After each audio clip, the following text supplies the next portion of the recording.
Well, something a bit different. What did we have? The impeller. The Vlad. Vlad the impeller. If you watched the last video, you'll know that we had an issue with the diesel heater. So we've come just to our hometown in Ripon for a look around. We said we'd have an adventure, didn't we?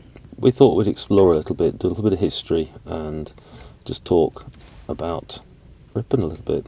Yep. Taking a tea with you. Oh, I thought it was whiskey.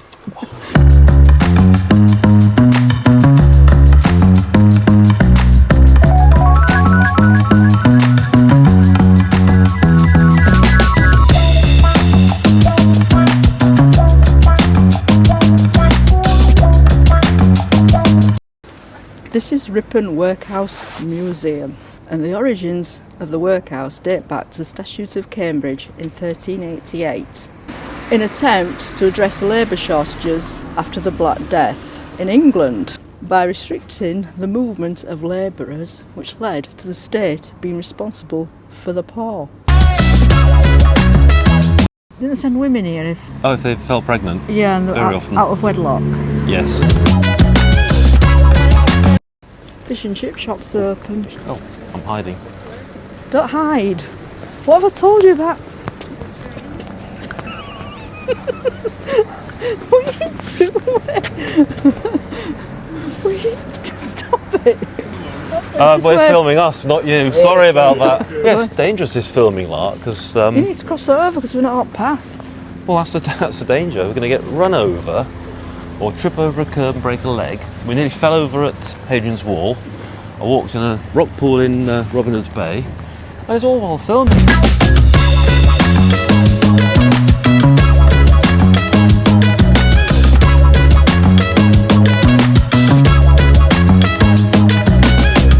What can I have, Paul? Pork and chilli. Pork and chilli. Pork and chilli? Yeah, can I have 2 of the pork and chilli? Thank you. Cheers, thank you. Where's she gone? I'm over here. What are you crossing over for? Because I'm coming down there with you. I'm coming down there with you. Pork pies from Appleton's. Oh, they are gorgeous.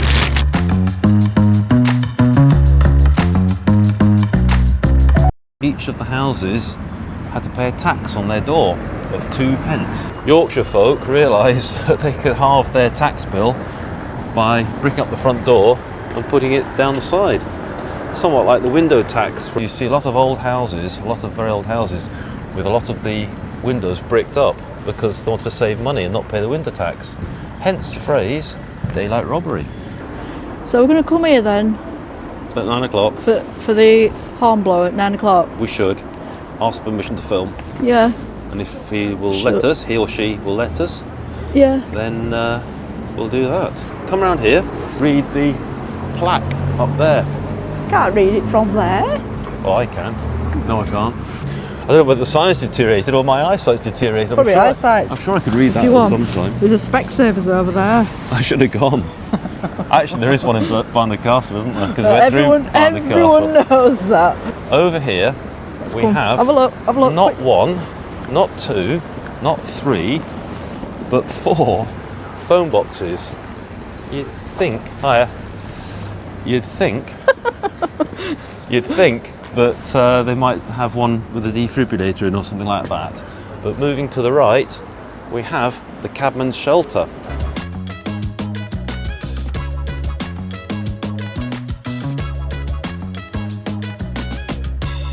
So go on, tell me what it's about then. It was used... Can I have a look in? Let's have a look in. Oh, it's nice and... Oh. Cabman's shelter was somewhere for the cabmen who were on a horse and carriage but out in the cold and rain, and they could wait inside here, waiting for their fares rather than get wet and cold on the taxi rank.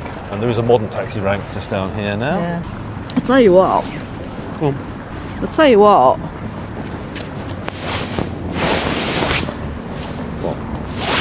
You're shy. You're not shy. You're not shy. I'll tell you what, about them pork pies, once you've had one of them, You can't go back. You can't go back. You cannot eat a supermarket pork pie ever again. The meat is so Well, meaty, isn't it? And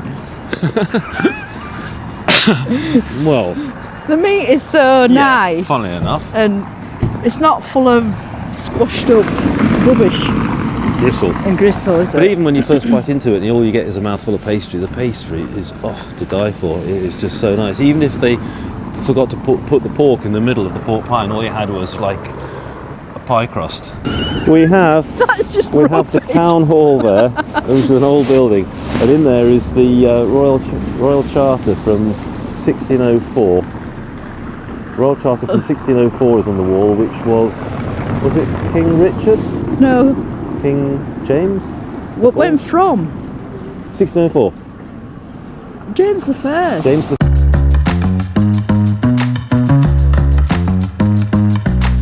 What I want to know is I was offered 8 venison legs for 40 quid and I want to know, is that too dear?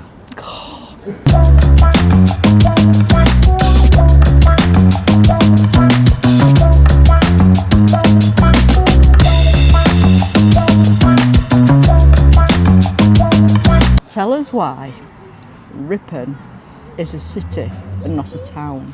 Ripon, which is the 3rd smallest city in England, is a city simply because it has a cathedral. Is that the only reason why? That is the reason why. It's not like the Football League where you can be demoted from the Premier League down to 2nd Division or whatever it is. It's actually, I think once you get promoted to city status, you keep the city.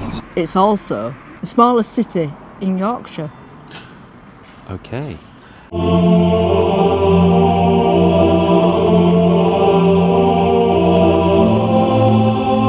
Candlemas is a celebration of when Jesus was taken to the temple by his Right. parents, and it's a wonderful service. They have got literally thousands of candles all around. It takes them a whole day, so they put them all the way up there. They put them all around the windowsills, all around the floor, on the whole place, and then there's a candlelit procession. It's a wonderful, wonderful service. It's magical.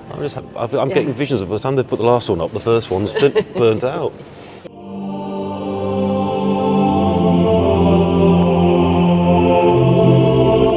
Inspiration for Lewis Carroll. His father was a canon.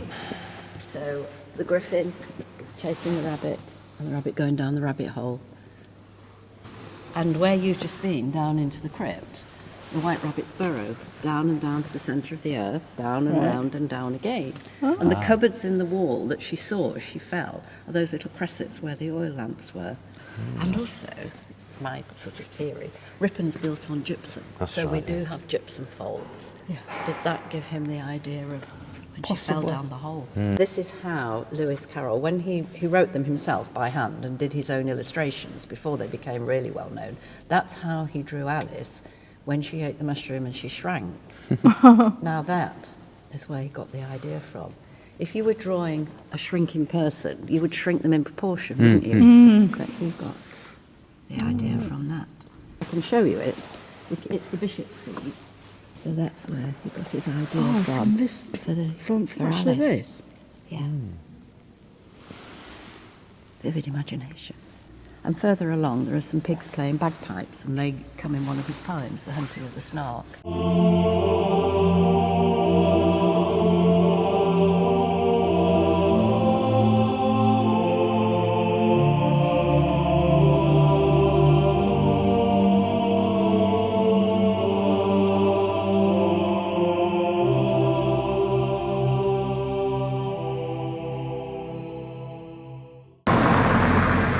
Look, it's behind bars where it belongs.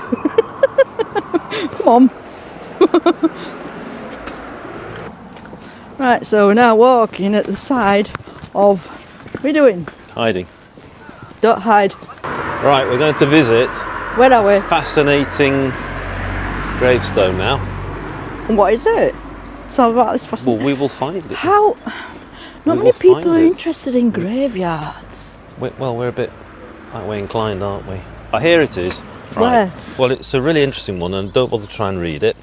We'll not go very around the other clear. side because interesting.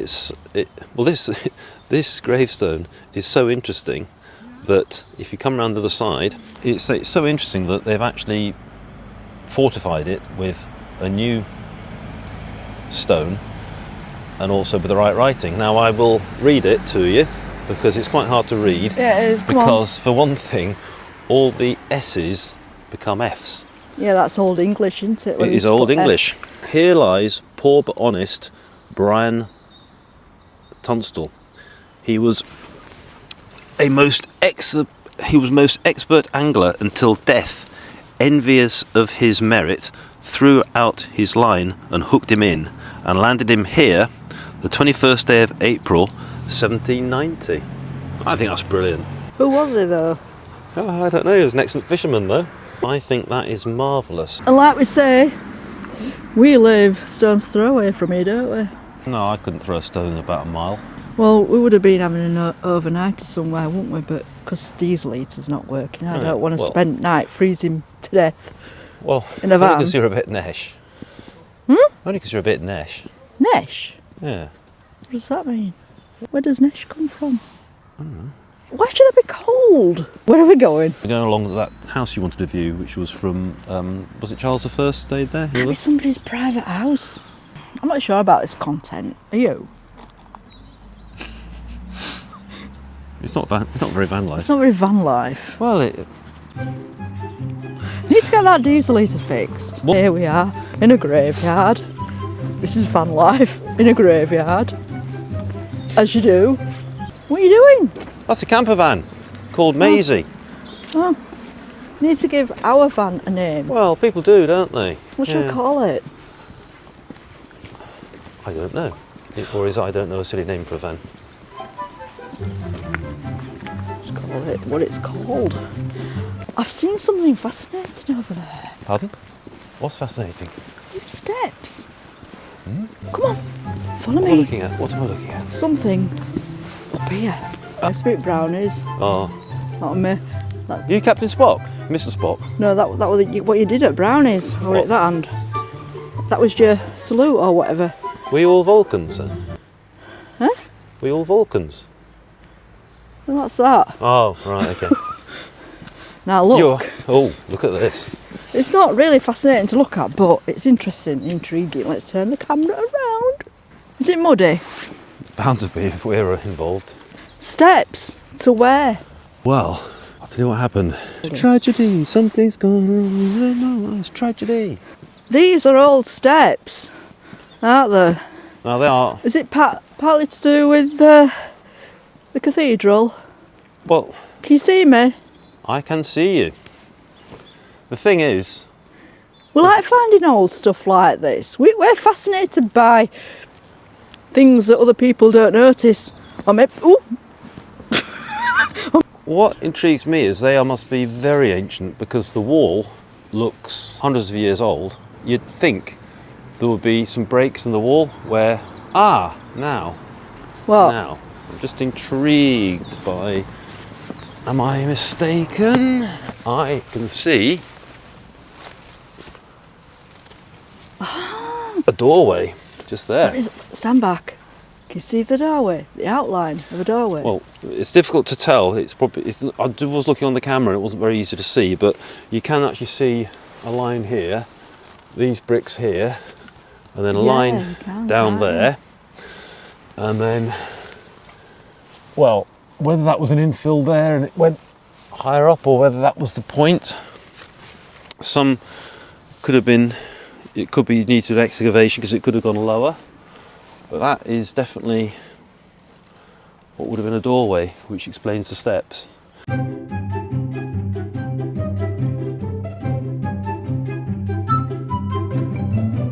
Oh, An old bit, what's that? some sort of chapel-y bit. What is it? The chapel of St Anne's Hospital, about 1430. What time is it now? Well, it's after 2:30. It's St Anne's Hospital, dated from about 1430. They mainly did dentistry there. Why? 1430. Oh, 2:30. They were 230. That's a rubbish joke. Look, turn around. Here we go. Look, right. Oh, Thorpe, what's that say? Thorpe Prebend House, restored 1609. King James I slept here In 1670. No, 1617.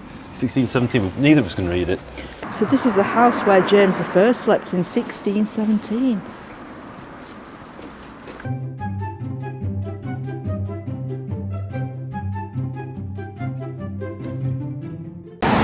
And the house there, That one? that one there, yep, that was where Charles I slept in 1617. So now we've seen the house where King James I slept in 1617. But why did he sleep there? Hey, I tell you what we ought to do. Tell me. In the summer, Tell me. get the tandem out. Tandem. Okay. You know what we ought to do? Go on. And you have to keep watching to find out when it happens. Will it be like that scene from Last of Summer Wine?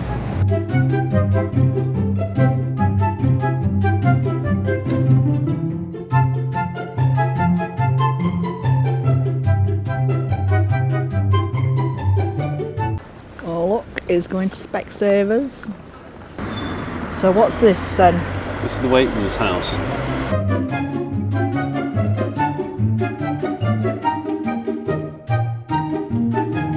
Where you got only customers, it would appear. What's your name, by the way, My sir? name's Wayne.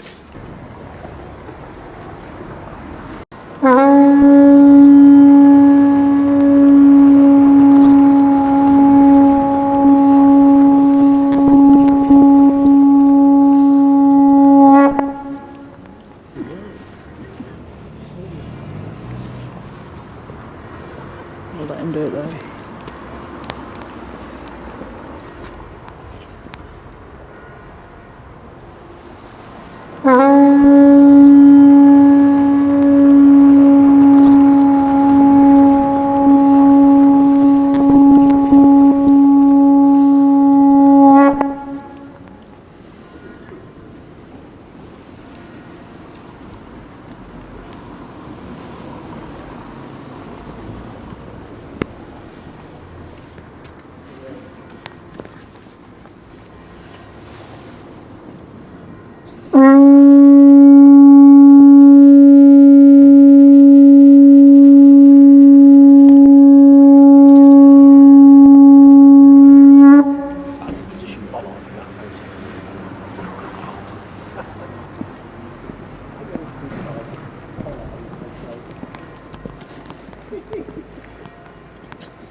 Thank you. Thank you. Have a good night. Good night. The ceremony you've just seen me perform is called Setting the Watch, and if legend is true, dates back to the year 886. It's been carried out in Ripon every evening ever since that year, if legend is true, which possibly makes that simple ceremony 1,138 years old this year. It's not been me all that time, been a few years over the years, including George. And legend had it that in 886, Alfred the Great set up a pact with the Vikings down south that they would have the northern territories after he'd kicked them out of London, and he decided to grant Ripon, the small Saxon settlement that it was now inside the Viking territory of Northumbria, a royal charter. But that didn't come in the form of parchment with squiggly writing on it, with a big royal seal like you get from the king nowadays. Instead, it came in the form of a horn, but not this horn, a horn that we still have in the town hall to this very day though. And it was decided that original horn would be put to good use, and that would be called the charter horn. And that was blown at the start of the Wakeman's watch at 9 o'clock each evening, or at sunset in the early days, and his watch carried on till sunrise. And he would patrol the city during the hours of darkness, and the sound of the horn at the start of his watch meant he was on duty, i.e. setting the watch. And people knew that they could sleep safe and sound in their beds. Told them to put out their fires as an early form of curfew, and you may hear a second toll of the bell from the cathedral as well at 9 o'clock, and that's also another curfew bell, another signal to the people of Ripon, put their fires out and get home. And that's the way it started all those many years ago. Up until 1604, by this point, the Wakemen had gained more and more responsibility for the settlement and the city, and had employed constables to help him out, including a hornblower. And when he became the mayor in 1604, he decided to carry on employing a hornblower to set the watch for him, predominantly, but he didn't trust his new hornblower in 1604, so he decided a second part of the ceremony would be created. So he said to him, once you've sounded the watch at the four corners of the market cross, just like you've seen me do tonight, you must then report to his abode of the evening, gives him a little bit of leeway where he can be, stand in front of him or his abode and sound a further 3 blasts of the horn. Raise your cap, bow your head, sound the words, Mr. Mayor, the watch is set, and that duty I will do again this evening. Tonight's a normal night, so I'll go down to the mayor's house, stand outside his house, about 20 past 9ish, and sound 3 loud blasts of the horn, and his neighbours simply love it. So, you already live in Ripon, but if you're looking to move, don't live next to a mayor. And if he's at a function within the city limits, then we will go and interrupt proceedings there. So if he's at the cathedral, for instance, which is quite a popular one at sort of this time of night, for a concert of some form, then I'll go and interrupt whatever is going on. They're the nerve-wracking ones. 700 people can fit in the cathedral, usually paying good money to see musicians or something, and I go and interrupt it. And if he's at an Italian restaurant, I'll go in there and scare people eating their lasagna, wherever the mayor is within the city. If he's outside the city limits, or flitted the city, as the old town book would say, then we do it on the town hall steps. And if you look above the town hall doorway, there's a lit lamp that represents the Right Worshipful the Mayor of Ripon. And that's actually a duplicate of the original mayoral lamp. And a replica of that now sits outside the mayor's house, and that moves every time the mayor changes, because it's a parish council that changes relatively often, although the current one's done 3 terms, so we still have that tradition where the lamp post will move, but the original was a bit too nice to leave in the cellars of the town hall, so it now adorns the town hall, rightly so, for when he's out of town. We still blow underneath it. There is another reason this ceremony is carried on for so long. The superstitious in the city say that if the horn is not sounded to Mr. Hugh Ripley's satisfaction, his ghostly face will appear at the top attic window of the waitman's house, which was believed to be where he lived. However, recent studies by the Ripon Civic Society have proven he never lived in that building, even though it's still called the waitman's house. But like I said, he never lived there, but the superstition still stands that we blow it every evening. And our last dealings with him, we believe, were in 2011, on the 3rd of January 2011. So just before my time, and George, who was the humble at the time, was away. His deputy was standing in at the time, and he came out to set the watch just as you saw me do earlier. Went to the first corner, blew a lovely note. Couldn't be happier for such a cold evening. Moved to the second corner to blow his second note, and as he raised the horn to his lips froze to the mouthpiece. Couldn't get a note out. Managed to warm it up with his hands and prise it from his lips eventually, which I imagine will have been the bit that hurt. Moved to the 3rd and 4th corner to blow some form of note. Turned to bow towards the waitman's house, as we do every evening, and said he saw him at that top attic window in some spectral form. May have been drinking. Whatever it is though, 3 minutes past 9 on that day, on the 3rd of January 2011, an earthquake then hit Ripon, measuring 3.6 in magnitude. That's definitely a true story, feel free to Google that. Whether it's coincidence though, is up to everybody. So that's a pottage history of setting the watch. Ripon used to have a door tax levied by the wakeman, and that was depending on how many doors you had facing onto the market square. And from memory, it was... No, that's... 2 pence per 2 door. pence per door. I'm not sure what time period. No, I don't know the time period either. I'm not sure. But yeah, so it was a higher rate if you were directly into the market square, and a lower That's why rate we have so many. if you enter a ginnel. Exactly. Ginnels. So the people of Ripon being tight with their money. Careful. Exactly. Obviously decided to try and build their front doors onto ginnels to dodge that higher rate of tax, which is why we've got so many little ginnels that just go to random doors. And a story with money as well. The obelisk behind me, centre of our ceremony, right at the top of the obelisk is a weather vane in the shape of a blowing horn. Legend had it that it had inside 7 gold sovereigns to keep for 100 years. Yeah, 7 gold sovereigns. And supposedly they were put in there in 1889 to keep for 100 years. So that meant around 1989 they were due to come down and probably be added to. But in 1986, 3 years early, they had to do some emergency repairs to the obelisk, being the old girl that she is, built in the early 1700s. So down came the finial the horn sits upon. It went into the waitman's house, which was a museum at the time, and they opened it up slightly early, which some thought would be bad luck. Turns out they were right, because they didn't find 7 gold sovereigns inside. What they did find was an IOU for the previous repairs to the obelisk. Oh! So don't leave your cash lying around in Ripon. But we didn't really learn our lesson, because what we did was we sealed inside some Maundy money that the Queen had given to the city in 1985 when she visited, as well as a few council documents from the day, a local paper, and a few other things. And hopefully that's what's still up there. It's like a time capsule, really. Exactly, that's what we call it nowadays. I don't think And will that be in for? 1889. And will that be for 100 years? I believe so, yes. Yeah, so and they that- also added a bill for the repairs of that year. Apparently paid, but apparently it's in there. Well, So, it's only fair, Pass it on. isn't it? Thank Well, you so thank much. you so much You're for very that. That welcome. was Absolute pleasure was- to meet you. right. So that was Ripon, our hometown, and we'll see you in the next one.